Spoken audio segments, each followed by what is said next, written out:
Welcome to my channel. Try to hear the latest story.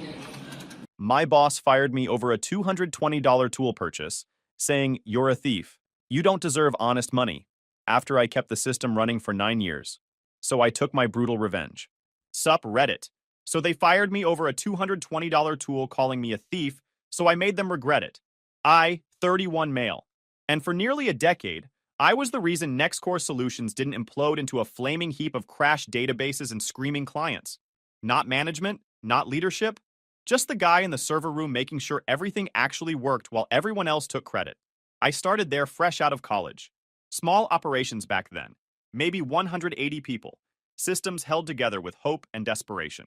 I rebuilt their entire backend infrastructure in 18 months, created monitoring protocols that caught failures before customers noticed, did the unglamorous work that keeps companies alive, met Tessa year 3, back when she liked that I was stable, PR coordinator at a boutique firm. That changed when her friends started dating investment bankers. Suddenly, I wasn't ambitious enough. Tessa and Mom formed a perfect tag team, both constantly hinting I should be doing more, earning more, being more. By year 7, NextCore went public. C-Suite got millions. I got a paperweight and a 5% raise. They wanted an $80,000 wedding at some hill country resort. I wanted to not go into debt for one day. Then Blake walked through the door last April. New VP of Technology Innovation, 32, MBA from Wharton, made 3 times what I did. Convinced he was about to revolutionize everything. Here's the thing about Blake. He wasn't stupid. He was dangerous in the way stupid people aren't. Guy could walk into a board meeting with a dumpster fire and walk out with budget approval and applause. Spoke fluent executive. Knew exactly which metrics leadership cared about and which ones they'd never check. First week, he did an all hands about modernization and eliminating legacy dependencies. Presentation was slick. Slides had the right buzzwords, charts showed the right trajectory, ROI projections made people nod. Legacy dependencies meant everything we'd built, but he made it sound like we were running the company on punch cards and hope. Blake didn't come alone. He had a sidekick, some kid in a tight blazer and sneakers too clean for real work, holding a laptop like it was a sacred tablet. "This is BJ," Blake said, like he was introducing a new feature. "Brent, but everyone calls me BJ because it's like, more disruptive." Then he pulled out a tiny clicker and, for reasons known only to God and HR, he added, "We're basically going to go from Windows 95 vibes to Iron Man vibes." Nobody laughed, but BJ nodded like he just nailed the closer at a stand-up set. Blake kept talking about legacy dependencies, while BJ whispered to the guy next to him, not quietly, "Legacy means old, right? Like dinosaur code?" The dinosaur code was the thing keeping payroll, billing, and customer auth from turning into a bonfire. But sure, BJ, let's bully it. His second week in April, Blake called an emergency meeting at 6 p.m. on a Friday. Said he'd found critical security vulnerabilities in our authentication system. Wanted to deploy patches immediately. I asked which vulnerabilities. He pulled up a report from some automated scanner. Half the findings were false positives. The other half were configuration warnings, not actual threats. I explained this. He overruled me. The patches broke single sign-on for 3 enterprise clients. I spent that weekend unfixing his fixes while he attended some networking event downtown. Monday morning, he sent a company-wide email thanking the team for their rapid response. My name wasn't mentioned. His was in the signature block 3 times. Blake started one-on-ones in May, charming in small rooms. Remembered everyone's name except mine. Always called me Nathan Orchard, like it was one word, like I was a ticket number. Pulled up my architecture diagrams, squinting like they were hieroglyphics. Asked what happens if I leave. I told him everything's documented. He said we'll see about that. Blake pulled off one impressive move that summer. Renegotiated our cloud hosting contract. Cut infrastructure spend by $840,000 annually. CFO loved him. Problem was, he achieved those savings by removing redundancy buffers and failover capacity I'd built in. Made the spreadsheet beautiful. Made the systems fragile. After that, it became a pattern. Remove safeguards for budget optics. Things fail under load. I restore the boring stuff that worked. Meanwhile, his consultants billed $180 an hour, 6 of them for 3 months, $518,400 to recommend changes that broke things I'd built for free. I started keeping records, commit logs, documentation, screenshots, proof. Throughout the summer, smaller things kept happening. Meetings without me. Project channels where I lost access. My name missing from reviews. Tessa was busy planning a wedding I wasn't sure I wanted. Showed me venue options. 200 guests minimum. 80,000 for one day. She would cry when I pushed back. Mom would call me after that. The storm finally hit late September. The morning they fired me started normal. I was troubleshooting a database performance issue when procurement finally unfroze our budget. We'd been in a spending freeze for 6 weeks. During that time, our main database cluster started throwing warning signs. Memory leaks, connection drops, the kind of problems that snowball. I needed a diagnostic tool. Commercial license, $220, would let me trace the actual issue instead of guessing. Submitted the purchase request twice. Both times rejected. The errors were getting worse. I could feel the system degrading. So I made a call. Bought the tool on my personal card, installed it, found the bug in 90 minutes, fixed it before clients noticed, submitted the expense report with full documentation. That was my mistake, not the purchase. Assuming that preventing a disaster would matter. Blake showed up at my desk like he was about to present me with an Oscar for most violations of policy. Behind him was security, and BJ stood there clutching a manila folder like it contained nuclear codes. He looked at my expense report and squinted like he was decoding ancient runes. So, you bought software, BJ said, slow like he was narrating a true crime doc. With money. I didn't answer because I didn't want to accidentally encourage him. BJ nodded gravely and added, that's like technically fraud adjacent. Fraud adjacent. Over $220. The same company that lights cash on fire paying consultants to break things. I kept my voice even. I saved you from a database crash. The tool cost $220. Your consultants bill that in an hour. Blake's smile disappeared. He leaned in close, voice low enough that only I could hear. You're a thief. That's not worth clean money. I looked at him for a long moment. Didn't blink. Didn't argue. Just filed that sentence away in the part of my brain that keeps receipts. Noted, I said. He straightened up, confused by the lack of reaction. Probably expected groveling, excuses, maybe even anger he could document. Instead, he got nothing. Just a guy calmly unplugging his laptop like this was any other Tuesday. Corporate policy, final paychecks, exit paperwork via email. I stopped listening. The servers hummed nearby. Systems I'd built running perfectly because I'd spent years making them bulletproof. None of that mattered now. But his words did. Thief. Not worth clean money. Over $220 I spent fixing their problem. I wasn't angry. I was taking notes. As I unplugged my laptop, BJ leaned forward and whispered, just so you know, if you want to appeal this, you should totally submit a ticket. That's how stuff gets handled. A ticket. For getting fired. I almost respected how committed he was to being useless. We passed through the engineering floor. Heads turned. People I'd worked with for years watching me carry a plant toward the exit. Nobody said anything. The badge reader beeped when the guard deactivated my credentials. 9 years of access revoked in half a second. Outside, the heat hit like a wall. I stood there holding my plant, feeling 9 years evaporate. Then I pulled out my phone. I called Tessa. Needed to hear a friendly voice. Someone on my side. She answered on the third ring. Background noise. Laughing. Sounded like she was at lunch with friends. Hey babe, what's up? I'm at lunch with the girls, but I just got fired. Pause. The background noise didn't stop.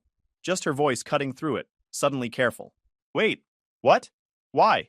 Bought a diagnostic tool with my personal card. $220. Blake called it policy violation. Another pause. Longer this time. Nathan, you got fired over $200? Yeah. Company was in a spending freeze. I saved them from a database crash and... Oh my God! Her voice shifted. Not sympathetic, embarrassed. Sabrina, I'll call you back. Muffled sounds. She must have stepped away from the table. Nathan, are you serious right now? You couldn't just wait for approval? There wasn't time. The system was failing. So you broke company policy and got yourself fired. That's what you're telling me. The tone. I knew that tone. Same one she used when I suggested a smaller wedding. When I said we should wait on the Hill Country venue. When I wasn't enough. Tessa, I've been keeping their systems alive for 9 years. And now you're unemployed. Do you know how this looks? Do you know what I'm supposed to tell people? My fiancé got fired for stealing software? I didn't steal anything. I bought a tool to fix their problem. You bought something without permission and got fired for it. That's the story, Nathan. That's what everyone's going to hear. She exhaled, frustrated. God, I should have listened to my mom. She said you'd never move up. Said you were comfortable just maintaining things. Being average. The word hit different. Average. I've been working 70-hour weeks rebuilding their infrastructure. And you're still in the same position you started in. Do you know what Sabrina's boyfriend just made? VP at 30? Equity and bonus? Meanwhile, I'm engaged to a guy who just got fired over a company credit card violation. It wasn't a violation? It doesn't matter what it was, Nathan. It matters what it looks like. And it looks like you're a failure who couldn't follow basic workplace rules. There it was. Failure. Not, are you okay? Not, what can I do? Just concern about how my unemployment reflected on her. You know what, Tessa? You're right. I am? Yeah, I'm a failure. So you should probably upgrade. Nathan, don't be dramatic. I'm not. I'm being realistic. You want a VP at Goldman. I'm an unemployed systems engineer. Math doesn't work. I didn't mean it like that. Yeah, you did. I hung up. Stood there in the parking lot, holding a succulent and a box of desk supplies, fresh out of job and relationship in the same hour. I wasn't going to beg. Wasn't going to explain. Wasn't going to fund a wedding for someone who just called me a failure. I pulled up my banking app, started making changes. The person who answered on the second ring was a lawyer I'd worked with years ago on a contract dispute. We'd stayed friendly. 40 minutes later, we were in a coffee shop downtown. He listened while I explained everything. The firing, the $220, the 9 years erased, Tessa calling me a failure. Texas is at-will employment. Unless you can prove discrimination, wrongful termination won't stick. I knew that. That's not why I called. I pulled out my laptop and opened a folder. Inside were files I'd kept organized for years. Commit histories, license agreements, system documentation, all time-stamped and signed. CoreFlow, my orchestration framework. He leaned forward. The one you built freelancing? They've been using it for 5 years. Integrated into every major system. I never transferred ownership. My license requires payment for commercial use. He started scrolling through files. Git tag from 2019, before Nextcore started using it commercially. V1.0.0, initial public release. License header screenshot from their production code. Internal Slack message dated March 2020. CoreFlow scheduler is handling production load beautifully. Dependency graph showing 143 services with direct CoreFlow integration. Telemetry clause from my license allowing me to collect anonymized usage metrics for compliance verification. His expression changed from skeptical to impressed. About 8 billion API calls per month. All logged, all traceable. He shook his head. Their exposure is catastrophic. Damages, injunction risk, and a rebuild timeline that could sink them. Conservatively, 4.2 million in licensing violations. Something settled in my chest. Not excitement, just certainty. They thought firing me was the end. It's the beginning. He smiled. Once we start this, there's no going back. Good. I don't want to go back. We spent the rest of the afternoon building the case. Every piece of evidence organized. Every violation documented. By the time we finished, the sun was setting. Give me a week. Demand letter drafted. But this is going to get ugly. They made it ugly when they walked me out like I stole something. I went home that evening to an empty apartment. Tessa was at her mom's for the week. That night I did something I hadn't done in years. Slept 9 hours straight. No alerts, no dashboards, no responsibility. When I woke up, I separated my finances like I was prepping for a deposition. New account at a different bank, changed direct deposit, removed Tessa as authorized user on all credit cards, canceled automatic payments for wedding expenses, credit freeze on all 3 bureaus, changed passwords on every shared account. The apartment lease had my name only, my signature only. Then I emailed every wedding vendor where I'd signed anything. Subject line, withdrawal of authorization for charges. Kept copies of everything. I didn't ruin her life. I just stopped funding it. The difference matters in court. The first consequence hit Tessa on Wednesday. The ring was next. Not a conversation, not a meetup, not, let's talk. I sent one email. Return the ring by Friday. Tracked shipping. Signature required. Engagement ring is a conditional gift. Weddings off. Conditions off. She tried to turn it into a debate. I kept it administrative. 2 days later, it showed up in a small box like it was trying to pretend none of this happened. My phone rang at 2:47 p.m. Tessa. I almost didn't answer, but I wanted to hear this. Nathan, what the heck is going on? Her voice had that edge it got when things weren't going according to plan. The venue just called me. Your card declined. They said your number's disconnected and your email bounced. They need payment by 5 p.m. or we lose the deposit and the date. Okay. Okay. That's all you have to say? Nathan, that's $12,000. The wedding's in 4 months. I need you to call them and fix this. Not my problem anymore. Silence. Then her voice dropped. What are you talking about? You called me a failure yesterday. Said I'd never move up. Said your mom was right about me being average. So I'm giving you what you want. Space to find someone better. Nathan, I was upset. I didn't mean... Yeah, you did. And now you can figure out the venue on your own. Maybe ask one of Sabrina's VP boyfriends for help. Are you seriously doing this right now? Over one conversation? Over 9 years of conversations. This was just the last one. Her tone shifted. Panic creeping in. Nathan, I don't have $12,000. My credit card won't cover it. If we don't pay by 5, we lose everything. Please. We can talk about this after... Nothing to talk about. Wedding's off. Relationship's off. Good luck with the venue. Nathan, I hung up. Blocked the number. She tried calling from her mom's phone, her office line, 2 of her friends' numbers. Watched them all go to voicemail. Saved every single one. By 5:07 p.m., the venue had released the date and kept the deposit. Someone else booked it within 48 hours. Her Instagram story that night was a quote about toxic people and financial mistreatment. 3 friends commented support. Everyone else stayed quiet. They'd all met me. They knew. Then I checked my personal monitoring system, the one built into CoreFlow's license agreement. Real-time telemetry on how my framework was being used. The graphs glowed. API calls flowing. Data processing. Everything running on code I'd written. For years, that pulse belonged to Nextcore. Now I realized it had always belonged to me. They thought they owned everything I built. They were about to learn the difference. The demand letter went out Monday 9 a.m. My lawyer sent it certified mail and email to Nextcore Legal, Blake, the CEO, the CFO, and 3 board members.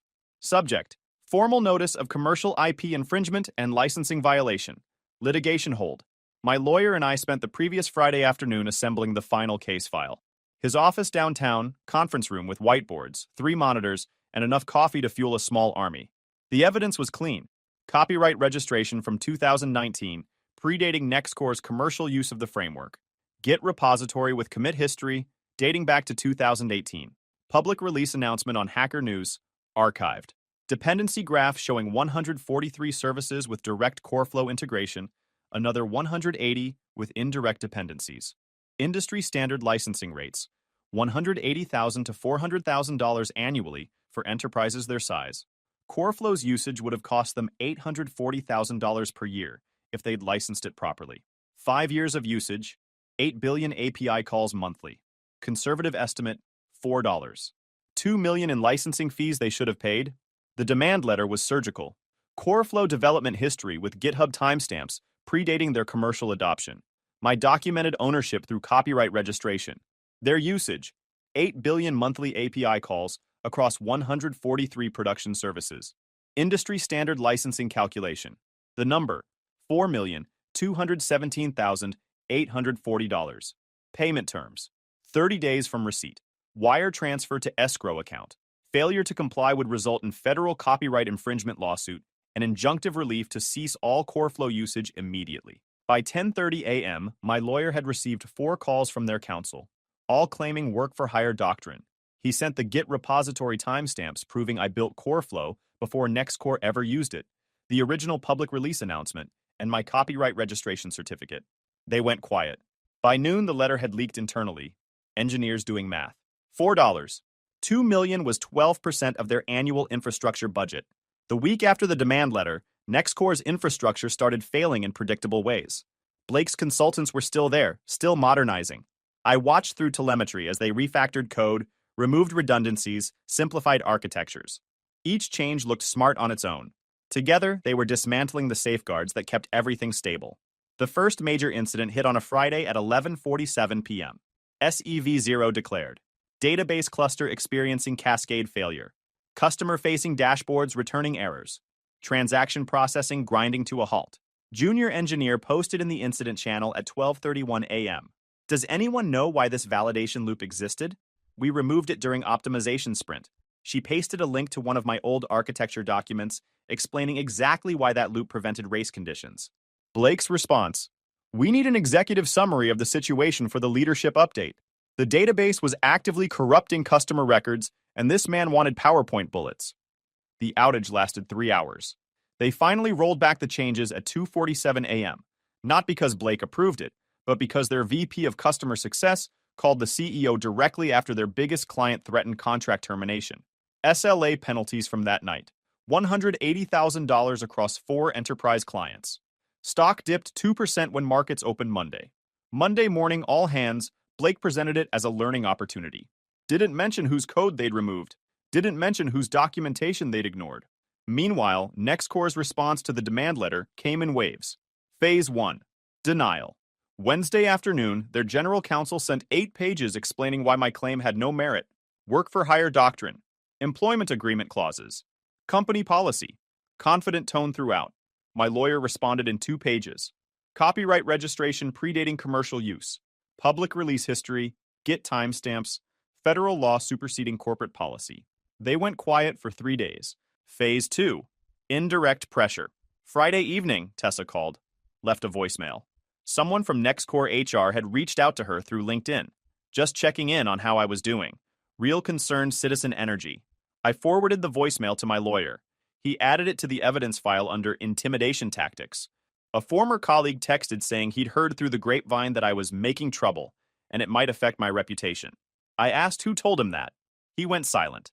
Tuesday afternoon, someone from Nextcore HR called me directly, said they'd been reviewing my termination and thought there might have been procedural oversights. Would I be interested in discussing a consulting arrangement? I asked if my lawyer could join the call. She said maybe we should keep it informal first. I said all communication goes through my attorney. She never called back. Phase 3. Blake's personal campaign. Blake tried to. Monday afternoon, email from his work address. Subject: quick clarification needed. Asked if we could discuss the alleged licensing issue before it became formal. Said he was sure it was a misunderstanding. I didn't respond. My lawyer did. All matters should be directed to Nextcore's general counsel. Tuesday, Blake tried his personal email. Subject: can we talk? Said this was bigger than personal issues. Could we find middle ground? My lawyer replied, Mr. Orchard will not be engaging in direct communication. Please cease contact. Wednesday, LinkedIn message. Talked about seeing my consultant profile. Said my work was impressive. Mentioned potential collaboration opportunities. Like the licensing dispute didn't exist. I left it unread, visible, but ignored. Thursday afternoon, Blake called my lawyer directly. Tried the attorney-to-attorney approach. My lawyer explained that reasonable solutions involve paying licensing fees. Blake asked what I'd accept to make this go away quietly. My lawyer said, the number in the demand letter. Blake's tone shifted. Started talking about how this would hurt the company, hurt employees, hurt customers. My lawyer pointed out that Blake had created the situation by firing me. Blake hung up. The following week, a mutual connection reached out. Said Blake had contacted him asking for an introduction to Clear the Air. I told him Blake fired me over $220 and was now facing a licensing lawsuit. Nothing to clear up. Blake went silent after that, until the text message came later, after everything was decided. The public leak. Wednesday afternoon, someone in Nextcore's engineering team posted a screenshot in a private Slack group. The architecture diagram. Core flow at the center of everything. Comment: just realized our entire infrastructure is built on an unlicensed framework, and we just got served a $4 million demand letter. The funniest part was how it leaked. Not through some hardened whistleblower. Through BJ. He posted in the wrong Slack channel. Not engineering leadership. Not legal. Just a massive cross-functional group with like 900 people and 3 interns running the company's social media. He dropped a screenshot of the demand letter header and typed, FYI.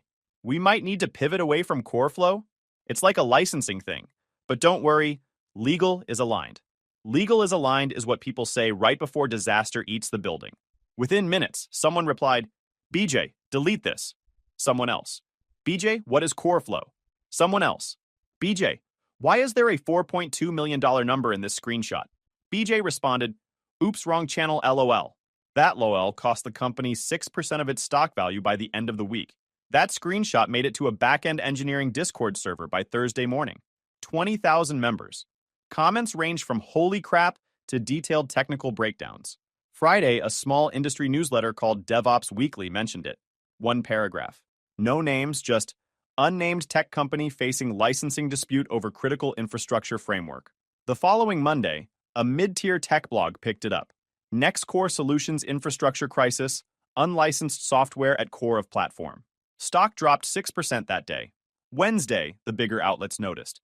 Not because the story went viral, because investors started asking questions on the quarterly earnings call. Can management comment on reports of material IP licensing disputes? The CFO gave a non-answer about reviewing all third-party dependencies. The market heard, yes, it's true. Stock dropped another 4% Thursday. That's when the board went into emergency session. Meanwhile, something else was happening that I didn't expect. NextCore's engineering team was trying to rewrite CoreFlow. Not publicly announced, just a quiet emergency project Blake had greenlit the day after the demand letter arrived. My lawyer's contact on the inside sent updates. They'd hired 6 contractors, senior engineers, each billing $200 an hour. Blake told the board they could have a replacement ready in 90 days. For the first time since this started, I felt actual concern. 90 days wasn't impossible. CoreFlow was complex, but not magic. A good team with proper motivation could reverse engineer the core functionality and build something adequate. Not perfect, but functional enough to argue my framework wasn't critical. If they pulled it off before settlement negotiations, my leverage evaporated. Week 2, their replacement was handling 30% of production load. Performance metrics looked acceptable. Not great, but acceptable. I stopped sleeping properly. 3-4 hours a night. Kept checking telemetry, watching my leverage slowly erode as their rewrite progressed. Then week 3 happened. Their replacement crashed under full production load. Not a graceful failure, complete cascade collapse. Took down their entire data platform for 4 hours. Their biggest client, Fortune 500 financial services company, couldn't process transactions. SLA penalties, $340,000. The issue? Their rewrite worked fine for normal operations, but couldn't handle the edge cases I'd spent 5 years discovering and fixing in CoreFlow.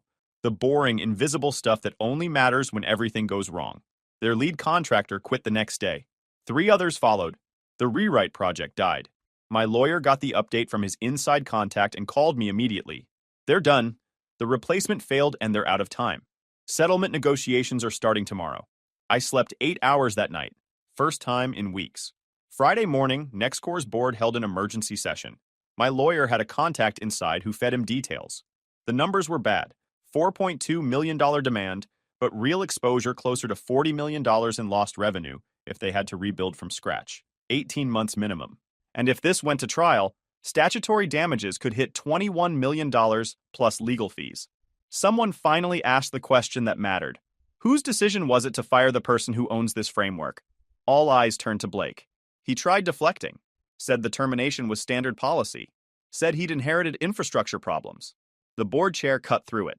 Did you know about CoreFlow's licensing status before you terminated Mr. Orchard? Blake hesitated. Fatal mistake. I was aware the framework existed, but not the licensing implications. Translation. I knew we were using his code. I fired him anyway. The CFO piled on. Blake's team had been removing safeguards, causing outages, SLA penalties over $2 million.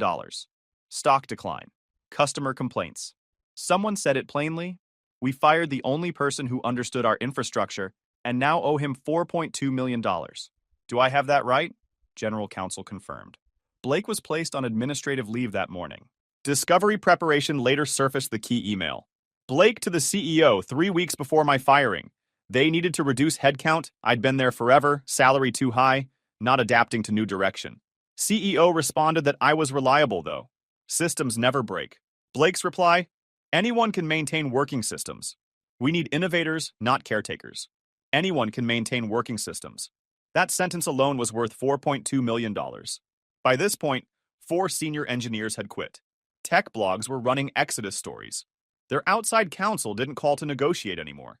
He called because the board had given him a number they could afford to lose, and it was lower than what a federal trial would cost them. Blake's final message. Then came the direct contact. Thursday afternoon, Blake called me from his personal number. I almost didn't answer, but I wanted to hear it. Nathan, can we talk? Man to man? You fired me over $220. Nothing to talk about. I know. But this is bigger than that now. You're going to destroy the company. People are going to lose their jobs. Our customers. You should have thought about that before you walked me out like a thief. I made a mistake. I'm admitting it. What do you want? An apology? I'll apologize. Publicly if you want. Just, we can work this out.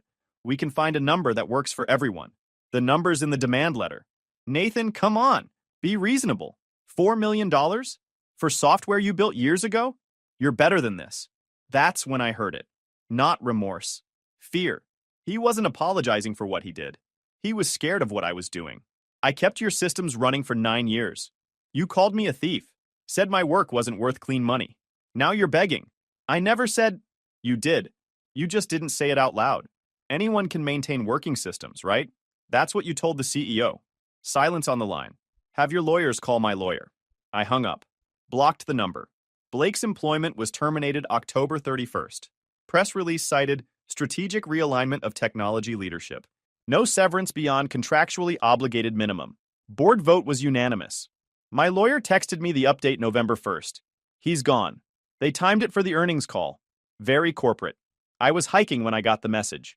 Stopped on the trail, read it twice, then kept walking. Good. Mom tried her play the following week. She'd been calling since the Nextcore story hit tech news. I hadn't answered. She escalated to family group text. Cousins, aunts, uncles, 23 people. Nathan's being unreasonable about Tessa and the wedding. After everything we've done for him, this is how he treats family. Someone needs to talk sense into him. My cousin shut it down fast. So you wanted him to go into debt for a party? He got fired, and you're mad he stopped paying for an $80,000 wedding? My uncle. $80,000? For one day? My aunt. He lost his job, hired a lawyer, and you're upset he can't fund a wedding? Are we hearing this right? Mom tried the family values angle. Nobody bit. She left the group chat the next day. 2 weeks later, she called. Your cousin made me realize something. We pushed you too hard. Made you feel like you weren't enough. I'm sorry. Yeah, you did. I thought we were helping. You weren't. You spent 9 years comparing me to people you didn't even know, making me feel like I wasn't enough. So we're done. Nathan, don't be dramatic. Not dramatic. Just done. Lose my number. I hung up. Blocked her. Haven't spoken since. Don't plan to. Turns out when you stop caring what someone thinks, they stop mattering entirely. The real negotiation started after the board meeting. Not about the amount. They'd accepted that reality. But how to pay it without admitting what it was. They tried structuring it as consulting fees. Tried adding NDAS and gag orders. Tried making me available for tech support. My lawyer shut down every creative attempt. Federal court proceedings are public record. You can either settle this privately on our terms, or we file Monday, and every detail becomes searchable public information forever. Finally, November 3rd, they agreed to my lawyer's terms. Clean wire transfer. Narrow technical confidentiality. Provision only. No gag order. No creative structuring. Just payment for what they owed. Papers signed November 4th. Wire initiated November 5th. And then I waited. Friday, November 5th, 3 p.m., my lawyer sent confirmation that the wire had been initiated. Amount: $4,217,840 plus $43,200 in interest and fees. Total: $4,261,040. But initiated doesn't mean cleared. Bank compliance departments treat million-dollar wires like potential money laundering. Verification process. Source confirmation. Fraud screening. During that week of waiting, the rent came due. First month without income. I'd been unemployed for 6 weeks. Savings account had $8,200. Rent was $2,400. Legal fees were piling up. My lawyer was working partially on contingency, but there were still court filing fees, expert witness deposits, research costs. Another $3,000 due that week. I paid rent, paid legal costs. That left $2,800 in my account. If the wire didn't clear, I'd have to ask my lawyer for an extension on fees. Maybe find contract work fast. Maybe borrow money. The confidence I'd been showing? Fake. I was 6 weeks away from broke if this fell through. Tuesday, 11:47 a.m., my phone buzzed. Bank notification. Deposit cleared. $4,261,040. I stared at the number. Every invisible hour. Every late-night fix. Every system nobody acknowledged. All of it right there. I didn't jump around. Didn't call anyone except my lawyer. Just sat at my desk and verified everything 3 times.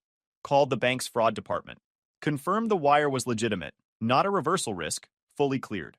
They put a note on the account flagging it as verified legitimate business transaction. Sent confirmation to my lawyer. He sent back the escrow release authorization and final licensing agreement. Both parties signed. Matter closed. Then I sat there for 20 minutes, just breathing. The $220 expense report was still in my files. I pulled it up, printed it on photo paper, put it in a frame. Next to it, I printed the wire transfer confirmation, both documents side by side on my desk. Some people keep trophies. I keep reminders of what I survived. Called my financial advisor. Set aside taxes, about $1.3 million. Paid off everything with my name on it. That left about $2 million for building something new. Tessa tried calling from different numbers. Voicemails about making mistakes, being sorry, wanting another chance. Deleted without listening. Changed my number 2 weeks later. Mom tried reaching out through a cousin. Said she was proud of me. Wanted to reconnect. I told my cousin to tell her I appreciated the sentiment, but needed space. Indefinitely. Filed paperwork for CoreFlow Solutions LLC within 2 weeks. Hired 2 engineers I'd known for years. Both overlooked at previous companies. Both got paid better than I ever was at NextCore. NextCore remained a client. They hired a new CTO in January. Actually competent. She'd email with questions, always respectful, always processed invoices on time. Signed a long-term licensing agreement, $600,000 annually for unlimited CoreFlow usage. Plus, consulting at $400 per hour when they needed expertise beyond basic support. The company that fired me over $220 now pays me 6 figures a year to keep their systems running. Same systems. Same code. Different respect. Blake resurfaced 8 months later. LinkedIn message about potential collaboration. I didn't respond. A month after that, I heard he'd applied to 3 companies where I had contacts.